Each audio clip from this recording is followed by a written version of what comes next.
జగన్మోహన్ రెడ్డి 5 ఏళ్ల పాలనలో publicity peak matter week. అది నేను చెప్తుంది కాదు. గతంలో జగన్మోహన్ రెడ్డి చేసినటువంటి హడావిడి చూసిన తర్వాత చివరికి సచివాలయాలకు, ప్రభుత్వ సచివాలయ భవనాలతో పాటు ప్రభుత్వ ఆఫీసులకు వైసీపీ రంగులేయడం మొదలుపెట్టి మహాత్మా గాంధీకి కూడా వైసీపీ కలరేసినటువంటి చరిత్ర వాళ్ళది. అక్కడ మొదలు పెడితే సర్వేరాళ్ల మీద జగన్మోహన్ రెడ్డి, పాస్ పుస్తకాల మీద జగన్మోహన్ రెడ్డి బొమ్మలు వేసుకోవటం వరకు వాళ్ళు చేసుకున్నటువంటి ప్రచారం అంతా ఇంత కాదు. ఈవెన్ జగన్మోహన్ రెడ్డి 108 అంబులెన్స్లు ప్రారంభించాలన్నా రాష్ట్రంలో ఉన్న అంబులెన్స్లు మొత్తం విజయవాడ తీసుకొచ్చి అక్కడి నుంచి ఆయన జెండా ఊపుతాడు. ఈ లోపు రాష్ట్రంలో ఏదైనా జరిగితే అంతే, కేర్కతం దుకాణం బంద్. ఎందుకంటే అంబులెన్స్లన్నీ విజయవాడలో ఉంటాయి 2 రోజులు. అలాగే రేషన్ వాహనాలు అన్నాడు, అవి రాష్ట్రంలో ఉన్న రేషన్ వాహనాలు అనేది విజయవాడ తీసుకొచ్చి అక్కడి నుంచి ప్రారంభిస్తారు. అంటే జగన్మోహన్ రెడ్డికి ప్రచారం అనేది ఇంట్రెస్ట్ బాగా. సో దీనికి సంబంధించి మన రాష్ట్రంలో జరిగే ఒక కార్యక్రమానికి సంబంధించి జాతీయ స్థాయిలో కూడా ప్రకటనలు ఇవ్వడం, ముఖ్యంగా మన ఆంధ్రప్రదేశ్లో కార్యక్రమానికి తెలంగాణలో కూడా జగన్మోహన్ రెడ్డి అడ్వర్టైజ్మెంట్లు ఇచ్చేవాడు. సరే, వాళ్ళ సాక్షికి 300 వాళ్ళ సాక్షికి దోచిపెట్టుకున్నారు, అదంతా వేరే విషయం అనుకోండి. అయితే అది ప్రచారం పీకు మ్యాటర్ వీక్ అనే విషయానికి బలం చేకూరుస్తూ నిన్న పేర్నేని అని ఒప్పుకున్నాడు. ఎస్, పబ్లిసిటీ కోసమే జగన్మోహన్ రెడ్డి బొమ్మలు వేసుకున్నాడు అని చెప్పి ఒప్పుకున్నాడు. కాకపోతే అది అధికారుల తప్పు, జగన్మోహన్ రెడ్డికి సంబంధం ఏంటని తప్పించుకున్నాడు తప్ప.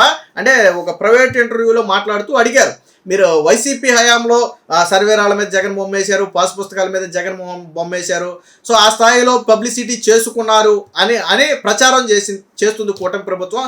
ఏంటి మీ సమాధానం అంటే ఆయన చెప్పింది ఒకటే, అవును వేసుకున్న మాట వాస్తవమే. జగన్మోహన్ రెడ్డి ఒక మంచి కార్యక్రమాన్ని చేపట్టాడు కాబట్టి ఆయన గుర్తుగా ఉండాలని వేసుకుంటే తప్పేంటి అంటే ఆయన చెప్పేది ఏంటంటే జగన్మోహన్ రెడ్డి చేసిన కార్యక్రమం కాబట్టి ఆ కార్యక్రమం మీద మేము బొమ్మ వేసుకుంటే తప్పేంటి, మేము చేసే కార్యక్రమం కాబట్టి మేము పబ్లిసిటీ చేసుకుంటే తప్పేంటి. ఇది వాస్తవమే. అంటే వీళ్ళకి పబ్లిసిటీ పిచ్చుందంటే ఇంకా కొన్ని ఉదాహరణలు ఉన్నాయి, నేను చెప్తాను. స్కూళ్ళలో పిల్లలు తినే చిక్కీ ఉంది కదా, ఆ చిక్కీ మీద కూడా జగన్మోహన్ రెడ్డి బొమ్మ వేసుకున్నారు. జగన్మోహన్ రెడ్డి పిల్లలందరికీ బ్యాగులు ఇచ్చాడు కదా, ఆ బ్యాగుల మీద కూడా జగన్మోహన్ రెడ్డి రాసుకుని తన గుర్తులతో ఒకటి వేసుకున్నాడు. అలాగే బెల్ట్ ఇచ్చాడు కదా, దాని మీద కూడా జగన్ ఉన్న బొమ్మ ఆ పేరు రాశాడు. అంటే చివరికి పిల్లలు పెట్టుకునే బెల్ట్ను కూడా వదల, ఆ షూ మీద అవచ్చు, ఏమీ లేవు ఇంకా. మిగతా అన్నీ యాజ్ ఇట్ ఈజ్. అంటే పిల్లలకి ఇచ్చే చిక్కీ, వాళ్ళు తినే చిక్కీ మీద కూడా, చిక్కీ కవర్ మీద కూడా జగన్మోహన్ రెడ్డి బొమ్మ పెట్టుకున్నాడు. మీకు గుర్తుందో లేదో, కోడిగుడ్ల మీద జగన్మోహన్ రెడ్డి బొమ్మ అది స్టాంపు గుద్దారు. సాధారణంగా ఏంటంటే అంగన్వాడీ కోడిగుడ్లు బయట సేల్ చేయకూడదని ఏంటంటే దానికి గవర్నమెంట్ ముద్రోడు గుద్ది గుడ్లు ఇస్తారు, ఎందుకంటే అవి బయటకు వెళ్తే తెలిసిపోద్ది. ఆ గుడ్ల మీద ఆ ముద్ర ప్లేస్లో ఏం గుద్దారు, జగన్మోహన్ రెడ్డి లోగో టైప్ ఉన్నటువంటి ఒక గ్రీన్ దాన్ని గుద్దారు, బ్లూ దాన్ని. తర్వాత విమర్శలు వస్తే దాన్ని కొన్ని రోజులు పక్కన పెట్టారు అనుకుంటే అది వేరే విషయం. అలాగే సర్వేరాళ్ల మీద, భారతదేశ చరిత్రలో ఇప్పటి వరకు సర్వేరాళ్ల మీద ఒక ముఖ్యమంత్రి ఫోటో అనేదే లేదు, కానీ జగన్మోహన్ రెడ్డి వేసుకున్నాడు సర్వేరాళ్ల మీద ఫోటోలు. సరే, అది కాసేపు పక్కన పెడదాం, అది ఒక రకంగా ఏదో సమర్థించుకుంటే కొంత బాగానే ఉంది. సరే, అలాగే రాయి పెడతాం కాబట్టి మా ఫోటో వేసుకున్నామని అనుకోవచ్చు. పాస్ పుస్తకాలు ఎవరాస్తుంది? జగన్మోహన్ రెడ్డి, రేపు జగన్మోహన్ రెడ్డి ముఖ్యమంత్రిగా దిగిపోతే పాస్ పుస్తకాలు ఏమవ్వాలి కదా, అది ఆలోచించాలి కదా. అసలు ఒకరి ఆస్తి మీద జగన్మోహన్ రెడ్డి ఫోటో ఎందుకు, దాన్ని ఎలా సమర్థించుకుంటారు? సో నేను ఒక వీడియో వినిపిస్తా, అయ్యానండి ఒకసారి. జగన్ బొమ్మ వేసుకున్నాడని, లేదంటే కనుక ఈ ల్యాండ్ టైటిలింగ్ యాక్ట్ అని చెప్పి అందరు భూములు తీసేసుకుంటున్నారు, ఇలాంటి ప్రచారాలు జరిగినాయి.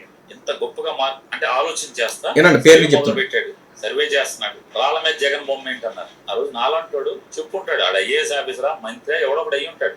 సార్, ఇది ఇంతవరకు భారతదేశంలో ఎక్కడో కూడా ఈ సిస్టమ్ ఎక్కడా లేదు, నువ్వు మొదలు పెడుతున్నావు కాబట్టి చరిత్రలో నిలిచిపోతావు, ఆ రాయి మీద మీ పేరు ఉంటే తప్పేంటి సార్ అని ఎవడో అంటాడు. వినపడిందా? పేరుని ఏమన్నాడంటే, ఆ రోజు నాలాంటి ఒక మంత్రో లేదా ఒక ఐఏఎస్ అధికారో జగన్మోహన్ రెడ్డి సలహా ఇచ్చుంటాడు, సార్ మీరు చరిత్రలో నిలిచిపోయే ఒక పని చేస్తున్నారు అంటే.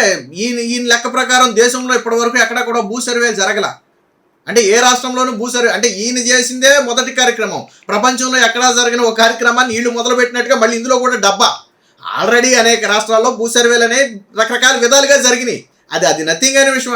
జగన్మోహన్ రెడ్డి కొత్తగా ప్రారంభించింది ఏం కాదు, దాన్ని కొత్తగా చెప్పుకుంటున్నాడు. కాబట్టి నా బోటోడు ఎవడైనా చెప్పుండొచ్చు, అది ఐఏఎస్ అధికారి కావచ్చు, నా బోటి మంత్రి కావచ్చు, ఎవడైనా చెప్పుంటాడు, దాంట్లో తప్పే ఉందన్నట్టుగా ఈయన మాట్లాడుతున్నాడు. ఇంకేమన్నాడేనండి, అది మనిషికి కీర్తికాంక్ష, మరి ప్రత్యేకించి పాలకులకి విపరీతంగా కీర్తికాంక్ష. అది ఎవడన్నా XYZ ఆ కీర్తికాంక్షలో ఒప్పుకుండొచ్చు, అది మ్యాటర్. సో మనిషి అన్న ప్రతి వ్యక్తికి కూడా కీర్తికాంక్ష ఉంటుంది. అంటే లైక్ పబ్లిసిటీ కావచ్చు, లేదా గొప్పగా పొగిడించుకోవడం కావచ్చు, ఈ టైపు కాంక్ష ఉంటుంది. అది ఎవరైనా కావచ్చు, నాట్ ఓన్లీ జగన్మోహన్ రెడ్డి, మీరు కావచ్చు, నేను కావచ్చు, ఇంకొకరు కావచ్చు, ఎవరికైనా ఉంటుంది అని వీళ్ళే ఒప్పుకున్నారు. అంటే పబ్లిసిటీ పిచ్చ అనేది వైసీపీ నాయకులకు కావచ్చు, జగన్మోహన్ రెడ్డికి కావచ్చు ఉంది అనేది పేర్ని నాని ఒప్పుకున్నటువంటి విషయం. దానికి అందరికీ ఉంటుంది. అందరికీ ఎందుకు ఉంటుంది? జగన్మోహన్ రెడ్డి కంటే ముందే రాష్ట్రంలో అనేక సంక్షేమ పథకాలు వచ్చాయి కదా. మరి ఏ సంక్షేమ పథకానికి కూడా ఒక ముఖ్యమంత్రి ఫోటో అనేది ఎక్కడ పెట్టలేదే? ఏ సంక్షేమ పథకానికి ఒక ముఖ్యమంత్రి ఫోటో పెట్టలేదే? లేదా జగన్మోహన్ రెడ్డికి రాకముందు జరిగినటువంటి ఏ కార్యక్రమానికి ఒక సీఎం ట్యాగ్ని అంటగట్టలేదే? మరి జగన్మోహన్ రెడ్డి ఎందుకు పెట్టాడు తన ఫోటో? పాస్ పుస్తకాల మీద కావచ్చు, సర్వేరాళ్ళ మీద కావచ్చు, కోడిగుడ్ల మీద కావచ్చు, స్కూల్కి పిల్లలకి ఇచ్చే బ్యాగుల మీద కావచ్చు, వాళ్ళు తినే చిక్కీల మీద కావచ్చు, ఎందుకు పెట్టాడు? మరి గతంలో ఎందుకు పెట్టలా? అంటే ఇతర ముఖ్యమంత్రులకు కాంక్ష ఉండదా? ఇతర ముఖ్యమంత్రులకు కాంక్ష ఉండదా? ఎవరికైనా ఉంటుంది. అరే నేను చేసింది చెప్పుకోవాలనే ఇది ఎవరికైనా ఉంటుంది. కానీ ఎంతవరకు ఇతరుల పాసు పుస్తకాల మీద మన ఫోటో వేయటమా? ఇతరుల పాసు పుస్తకాల మీద మన ఫోటోలు వేయటమా? అది కాంక్ష. ఇంకా ఏమన్నాడు చూడండి. దాన్ని తప్పుగా చూపించిన పరిస్థితి. పాస్పోర్ట్ అంటే ఒక వినూత్నమైనటువంటి సిస్టమ్ తీసుకొచ్చారు. అంటే తగాదాలు చంపేయమని, సివిల్ డిస్ప్యూట్లు చంపేయమనేటువంటి సిస్టమ్ తీసుకొస్తున్నారు. ఆస్తులు కొనుక్కోవటంలో లంచాలు లేనటువంటి రిజిస్ట్రేషన్ జరగాలి.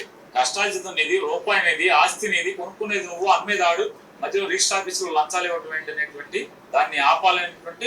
సో రిజిస్టర్ ఆఫీసులో లంచాలు లేకుండా మా హయాంలో రిజిస్ట్రేషన్ చేయించాం కాబట్టి ఆ పుస్తకాల మీద మా ఫోటోలు వేసుకుంటున్నాం అనేది వీళ్ళ ఫీలింగ్ అయి ఉంటుంది. ఆయన చెప్పేది అదే కదా, రిజిస్ట్రేషన్ ఆఫీస్లో లంచాలు లేవంట. మీరు చెప్పండి పోనీ 2019 నుంచి 24 వరకు రిజిస్ట్రేషన్ ఆఫీసులో లంచాలు ఇవ్వకుండా మీకు పని జరిగిందా? ముందు తర్వాత సంగతి నేను మాట్లాడలా. ఆయన చెప్పేది ఏంటంటే జగన్మోహన్ రెడ్డి హయాంలో రిజిస్ట్రేషన్ ఆఫీసులో పక్కాగా పని జరిగిందని. మీరు చెప్పండి, రిజిస్ట్రేషన్ ఆఫీసులో జగన్మోహన్ రెడ్డి హయాంలో పైసా తీసుకోకుండా మీకు పని చేశారు. ఆయన చెప్తున్నాడు అంటే మా హయాంలో కరప్షన్ జరగలేదు, అవినీతి అధికారులు లేరు, కరప్షన్ లేనటువంటి ఒక విధానాన్ని మేము తెచ్చాం కాబట్టి, కరప్షన్ లేకుండా మేము రిజిస్ట్రేషన్ చేశాం కాబట్టి ఆ పుస్తకం మేము ఆ ఫోటో వేసుకున్నాం. ఏంటి తప్పు?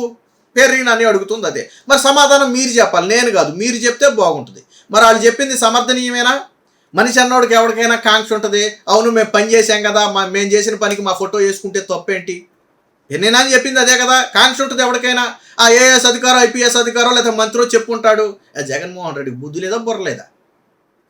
జగన్మోహన్ రెడ్డికి బుద్ధి బుర్ర లేదా? ఐఏఎస్ అధికారి ఏదైనా చెప్తారు, అప్పుడు చిడతలు వాయించడానికి ఏదైనా చెప్తారు, బదిలీ చేయడానికి ఏదైనా చెప్తారు, లేదా వాళ్ళు మంచి మంచి పోస్టింగుల్లో ఉండటం కోసం ఏదైనా చెప్తారు, లేదా పదవులు పోకుండా ఉండటం కోసం ఏదైనా చేస్తారు. చంద్రబాబు గారి ఇంటి మీద దాడి చేసినందుకు మంత్రి పదవి రాలా? చంద్రబాబు గారిని బూతులు తిట్టినందుకు టికెట్లు రాలే? సో జగన్మోహన్ రెడ్డి భజన చేస్తే ఏదైనా వస్తుంది అనుకుంటే ఏదైనా చేస్తారు. కానీ జగన్మోహన్ రెడ్డికి అంటూ విజ్ఞత లేదా? అరే ఆడపాసు పుస్తకాల మీద మన ఫోటోలు ఏంటి? లేదా సర్వేరాళ్ళు తరతరాలు ఉండాల్సినటువంటి సర్వేరాళ్ళ మీద మన ఫోటో ఏంటి? పిల్లలు తినే చిక్కీ మీద మన ఫోటో ఏంటంటే జగన్మోహన్ రెడ్డి కనీసం ఇంగిత జ్ఞానం లేదా? అంటే మీరు ఏ పని చేసినా మీరు చేస్తారా? జగనన్న కాలనీలో బాత్రూములు కట్టించారు, అందులో పెట్టుకుంటారా? జగనన్న స్టిక్కర్ పెట్టుకోమంటారా? మీ హయాంలో సులభ కాంప్లెక్స్లో ఓపెన్ చేసి ఉంటారు, దానికి పెట్టుకుంటారా? ఫోటో పెట్టుకుంటారా దానికి? ఎందుకు పెట్టుకోరు? దీనికి ఎందుకు పెట్టుకోవాలా? అంటే పబ్లిసిటీ అనేది పీక్ స్థాయిలో ఉంది. సో పేరుని ఒప్పుకున్నాడు.